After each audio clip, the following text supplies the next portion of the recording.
One Design Racing, a Crossout rant by Dangerously Incompetent. Big Races Brawl has come, had its 2 days in the sun, and gone away.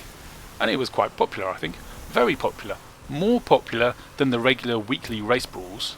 I mean, I never queued for more than 30 seconds on the European server, so it was chocker from dawn till dusk. And it's popular, even though it was bugged. When you quit, you get no rewards, but you count as finished, and everyone who's still racing moved down one position, with their reward reduced accordingly. I think they fixed it part way through, but it was still a bit of a downer that. But it was still, the big races were still popular, and it was still popular even though the car handling could have easily been improved. You know, it's got 2 boosters on either side, so you use 2 mouse buttons, left and right mouse button, and now you can push yourself around the corners. That's what most people do in regular race.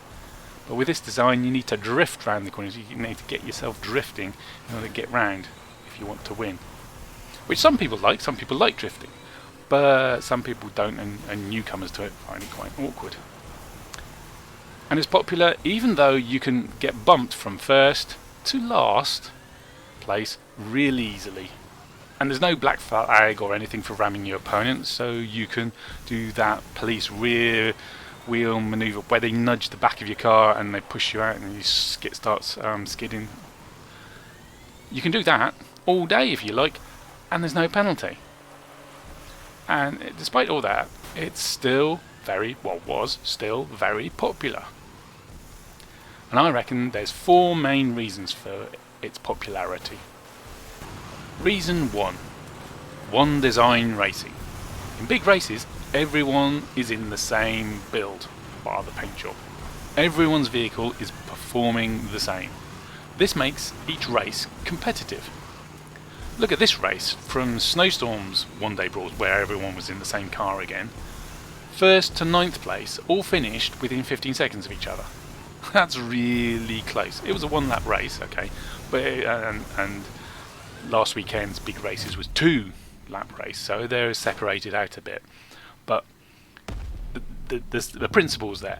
You know, even though you lost this race, you only lost it by a few seconds, and nothing's stopping you winning the next one. So you race again. So people race more people racing, queue times get shorter, more enjoyable, more people race more people playing Crossout, great. And it's because the economic competition has been removed from the battle, so a new player can beat a veteran player. Not like the regular weekly races, where if they have upgraded boosters and you don't, they win. And are you going to carry on racing when every time you get beaten hands down? You know, they're lapping you on a 3-lap race. Are you going to carry on playing that? Probably not.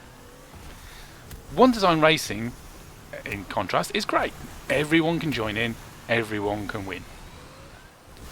But there is a problem with One Design Racing. It leaves out the core principle of Crossout, that of, you've got all these parts, now make the best build you can for the battle you're going to play.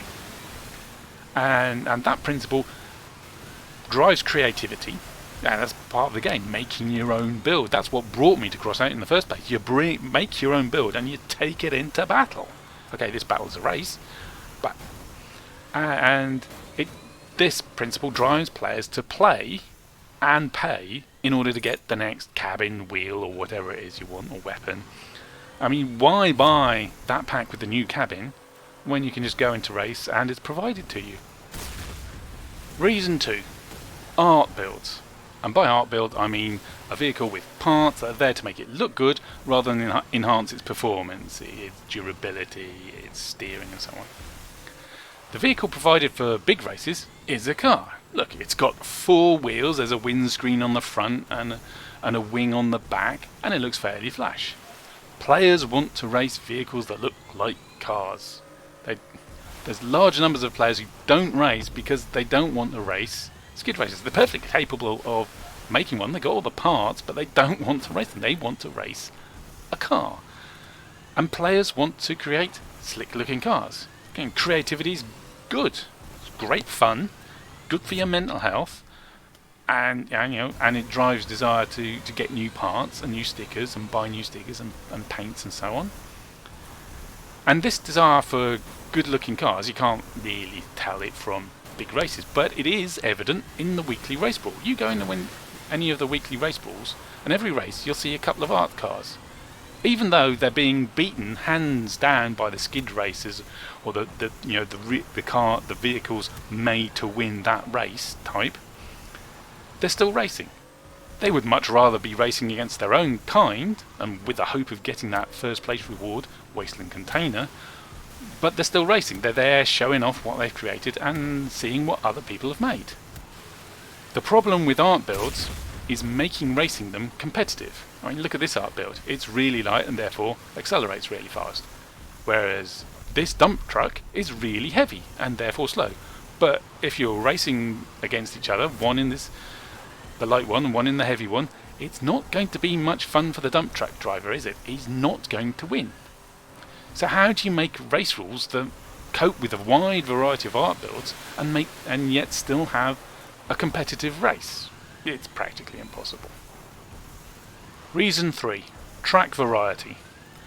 Big Races was held on a random track chosen from Chemical Plant, Norcograd or Bridge. And those are the regular mission maps, but they were turned into racetracks by putting flares down for gates. Just like race used to be. It used to be regular mission battle maps, but with gates, physical gates plopped down, not just a couple of flares. Oh, and in Big Races there's a marker in the HUD for the next gate to show you where to go. And compare that to the current weekly race brawls. It's the same 2 tracks every week and the same track for each 8-hour slot. 8 hours on the trot, it's the same track. You want to race something different? Tough. Variety. People like variety. Okay, a random track every time you went into race was maybe a little bit much. Maybe it'd been better if it was like the same track for an hour and then it'd be a different one for an hour and then a different one for an hour. So you can practice and play a bit on the same track and get a bit good at it. But if you didn't like that racing on that track, all you have to do is wait for an hour, come back, and there's a different track for you to play on. That's why people like variety. Reason 4. It's just the players grinding for tailors. This is probably a significant chunk of why it's been so popular. It's the first weekend in Ravens Rturn. The players want tailors for the fixed upgrades, and this is the only battle where you can get tailors this weekend. But I bet you Big Races is more popular than all the other brawls in the Ravens Rturn event. Apart from whatever brawl is running on the last day of Ravens Rturn, when everyone's panicking, they need the tailors to do this, oh it's the last chance. So they'll play that brawl a lot. Players are grinding tailors in race because they prefer Big Races to the other brawls. Knights Tournament, for example. Players like races. Those are the 4 main reasons that I think Big Races was popular.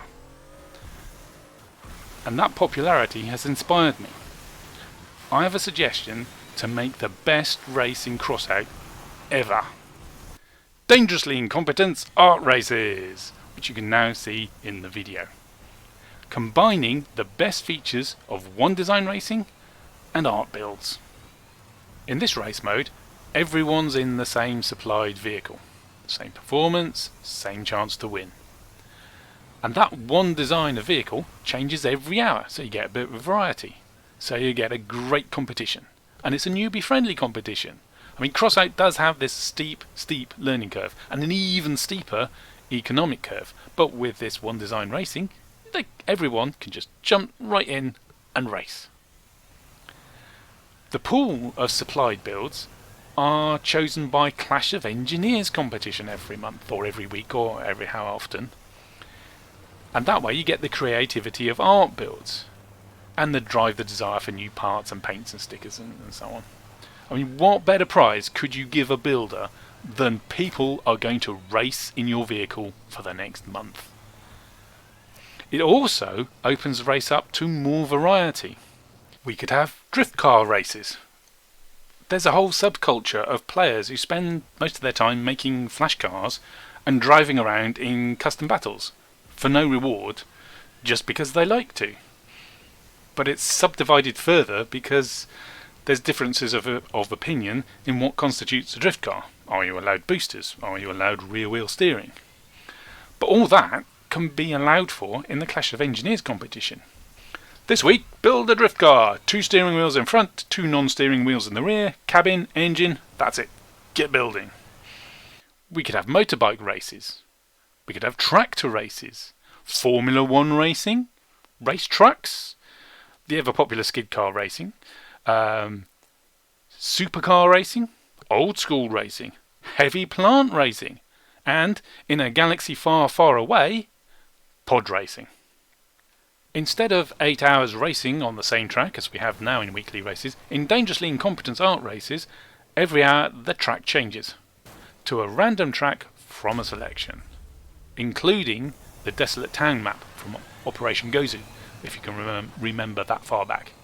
And if you can't, you can see my video, Gozu Race Circuit, link in the description below. Now, I view Dangerously Incompetent art races as complementary to the current race balls. I don't want to replace them entirely, because there's definitely a place for the building competition. You know, may the best design win racing in Crossout that we have now. I still want to keep that.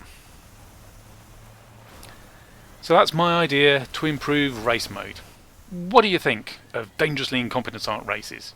Do you like them? Do you not like them? Do you think it could be improved? Do you want to stick with the current races? Let me know on my Discord server, link in the description below. But if you like my idea for race, or you think it's just slightly better than the current weekly race modes, hit the like button. Share this video with your Crossout mates, because the more people who watch this video and hit the like button, the more likely Targem are to use these ideas to improve race. I'm using my YouTube channel as a force multiplier for my suggestions. Because I like racing. I think it's fun. I like making racing builds. I like making art builds, and I like seeing other people's art builds. And people enjoy racing cars much more than they enjoy racing skid cars. And I want to improve race. I want to get better and get more popular. So that's it for this video. All that remains is to say thank you to my Discordians who raced in the inaugural Dangerously Incompetent art race in order to provide the footage for the second half of this video. Thanks guys!